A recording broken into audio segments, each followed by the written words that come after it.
اعوذ باللہ من الشیطان الرجیم بسم اللہ الرحمن الرحیم 12 سال میں تیار ہونے والی شداد کی جنت۔ ناظرین گرامی، ان لوگوں کا تعلق قوم عاد سے تھا اور وہ ارم نام کی بستی میں رہنے والے تھے۔ وہ بستی بڑے بڑے ستونوں والی تھی۔ عماد جمع ہے امد کی، اور امد کے معنی ستون کے ہیں۔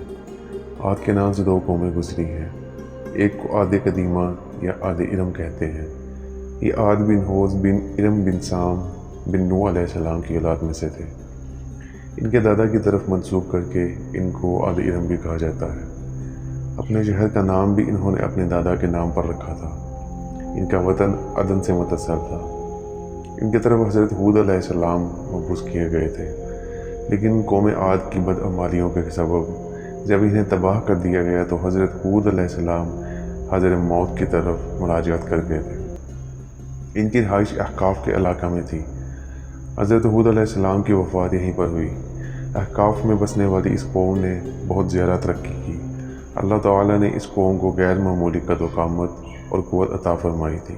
ان میں ہر شخص کا قد کم از کم 12 گز کا ہوتا تھا۔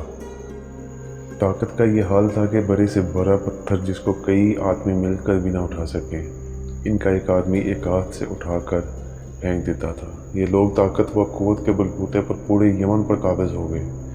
2 بادشاہ خاص طور پر ان میں بہت جلال والے ہوئے۔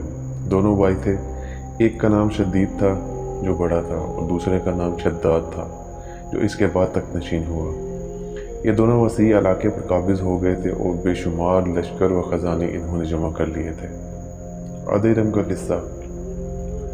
شداد نے اپنے بھائی شدید کے بعد سلطنت کی رونق و کمال کو عروج تک پہنچایا۔ دنیا کے کئی بادشاہ اس کے باجگزار تھے۔ اس دور میں کسی بادشاہ میں اتنی جرأت و طاقت نہیں تھی کہ اس کا مقابلہ کر سکے۔ اس تسلط اور غلبہ نے اس کو اتنا مغرور اور متکبر کر دیا تھا کہ اس نے خدائی کا دعویٰ کر دیا۔ اس وقت کے علماء و مصلحین نے جو سابقہ انبیاء کے علوم کے وارث تھے اسے سمجھایا اور اللہ کے عذاب سے ڈرایا، تو وہ کہنے لگا، جو حکومت اور دولت اور عزت اس کو اب حاصل ہے، اس سے زیادہ اللہ تعالیٰ کی عبادت کرنے سے کیا حاصل ہوگا؟ جو کوئی شخص کسی کی خدمت و اطاعت کرتا ہے، یا تو عزت و منصب کی ترقی کے لیے کرتا ہے یا دولت کے لیے کرتا ہے۔ مجھے تو یہ سب کچھ حاصل ہے، مجھے کیا ضرورت کہ کسی کی عبادت کروں۔ یہ حضرت ہود علیہ السلام نے بھی اسے سمجھانے کی کوشش کی، لیکن بسود۔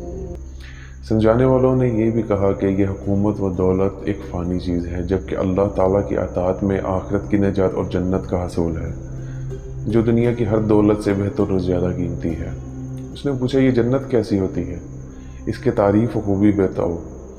نصیحت کرنے والوں نے جنت کی وہ صفات جو انبیاء کرام کی تعلیمات کے ذریعے ان کو معلوم ہوئی تھی اس کے سامنے بیان کی۔ اس نے کہا، مجھے اس جنت کی ضرورت نہیں، ایسی جنت تو میں خود دنیا میں ہی بنا سکتا ہوں۔ چنانچہ اس نے اپنے افسروں میں سے 100 معتبر افراد کو بلایا، ہر ایک کو 1000 آدمیوں پر مقرر کیا اور تعمیر کے سلسلے میں ان سب کو اپنا نقطہ نظر اور پسند سمجھا دی۔ اس کے بعد پوری دنیا میں اس کام کے ماہرین کو عدن بھجوانے کا حکم دیا۔ لاوازے اس نے اپنی قلمروں میں سب حکمرانوں کو یہ حکم دیا کہ سونے اور چاندی کی کانوں سے اینٹیں بنوا کر بھیجیں، اور کوہ عدن کے متصل ایک مربع شہر جس کا نام جنت، جو کہ 10 کوس چوڑا اور 10 کوس لمبا ہو، بنانے کا حکم دیا۔ اس کی بنیادیں اتنی گہری کھدوائیں کہ پانی کے قریب پہنچا دیں۔ پھر ان بنیادوں کو سنگ سلیمانی سے بھروا دیا گیا۔ جب بنیادیں بھر کر زمین کے برابر ہو گئیں تو ان پر سونے اور چاندی کی اینٹوں کی دیواریں چنی گئیں۔ ان دیواروں کی بلندی اس زمانے کے گز کے حساب سے 100 گز مقرر کی گئی۔ جب سورج نکلتا تو اس کی چمک سے دیواروں پر نگاہ نہیں ٹھہرتی تھی۔ یوں شہر کی 4 دیواری بنائی گئی۔ اس کے بعد 4 دیواری کے اندر 1000 محل تعمیر کیے گئے۔ ہر محل 1000 ستونوں والا تھا اور ہر ستون جواہرات سے بھرا ہوا تھا۔ پھر شہر کے درمیان میں ایک نہر بنائی گئی اور ہر محل میں اس نہر سے چھوٹی چھوٹی نہریں لے جائی گئی۔ ہر محل میں حوض اور فوارے بنائے گئے۔ ان نہروں کی دیواریں اور فرش یاقوت، زمرد، مرجان اور نیلم سے سجا دی گئی۔ نہروں کے کناروں پر ایسے مصنوعی درخت لگائے گئے جن کی جڑیں سونے کی، شاخیں اور پتے زمرد کے تھے۔ ان کے پھل موتی، یاقوت اور دوسرے جواہرات کے بنا کر ایک پر ٹانگ دیے گئے۔ شہر کی دکانوں اور دیواروں کو مشک و زعفران اور عنبر و گلاب سے سکل کیا گیا۔ یاقوت و جواہرات کے خوبصورت پرندے چاندی کی اینٹوں پر بنوائے گئے، جن پر ہر پہرے دار اپنی باری پر آ کر پہرے کے لیے بیٹھتے تھے۔ جب تعمیر مکمل ہو گئی تو حکم دیا گیا کہ شہر میں ریشم و زردور کے قالین بچھا دیے جائیں۔ پھر نہروں میں سے کسی کے اندر میٹھا پانی، کسی میں شراب، کسی میں دودھ اور کسی میں شہد و شربت جاری کر دیا گیا۔ بازاروں اور دکانوں کو کم خواب و زربفت کے پردوں سے آراستہ کر دیا گیا، اور ہر پیشہ و ہنر والے کو حکم ہوا کہ اپنے اپنے کاموں میں مشغول ہو جائیں، اور یہ کہ اس شہر کے تمام باسیوں کے لیے ہر وقت نوع قسم کے پھل میوے پہنچا کریں۔ 12 سال کی مدت میں یہ شہر جب اس سجاوٹ کے ساتھ تیار ہو گیا تو تمام امراء و ارکان دولت کو حکم دیا گیا کہ سب اسی میں آباد ہو جائیں۔ پھر شداد خود اپنے لاؤ لشکر کے ہمراہ انتہائی تکبر اور غرور کے ساتھ اس شہر کی طرف روانہ ہوا۔ بعض علماء و مصلحین کو بھی ساتھ لیا گیا۔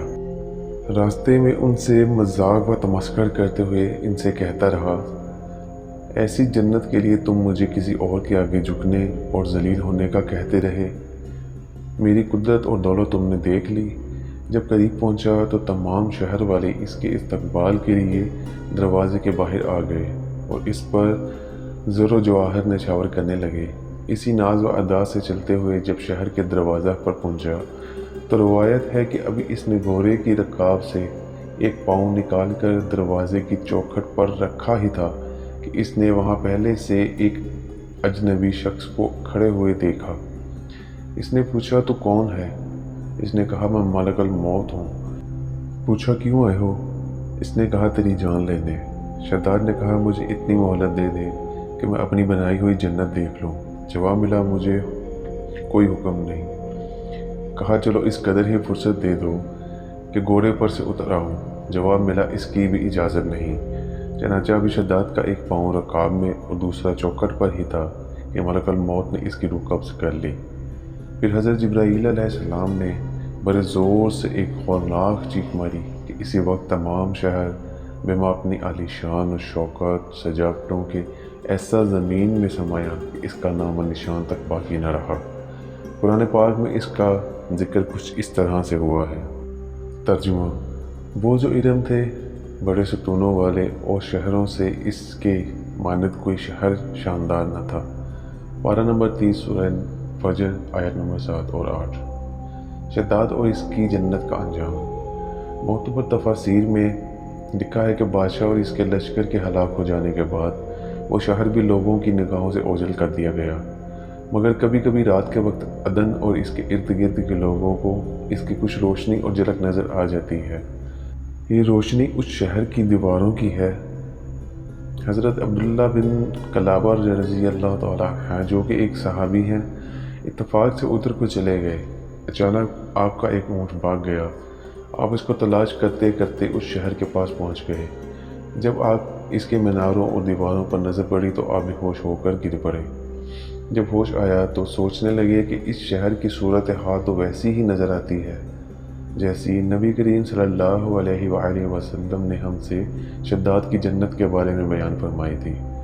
یہ میں خواب دیکھ رہا ہوں یا اس کا کسی حقیقت سے بھی کوئی تعلق ہے؟ آپ رضی اللہ تعالیٰ عنہ نے وہاں پر پڑے ہوئے کچھ جواہرات اٹھائے اور واپس چل دیے۔ وہاں سے وہ سیدھے اس وقت کے دارالخلافہ دمشق میں پہنچے۔ حضرت امیر معاویہ رضی اللہ تعالیٰ عنہ وہاں موجود تھے۔ وہاں جو کچھ ماجرا ان کے ساتھ پیش آیا سارا انہوں نے بیان کیا۔ حضرت امیر معاویہ رضی اللہ تعالیٰ عنہ نے ان سے پوچھا، وہ شہر آپ نے حالت بیداری میں دیکھا تھا کہ خواب میں؟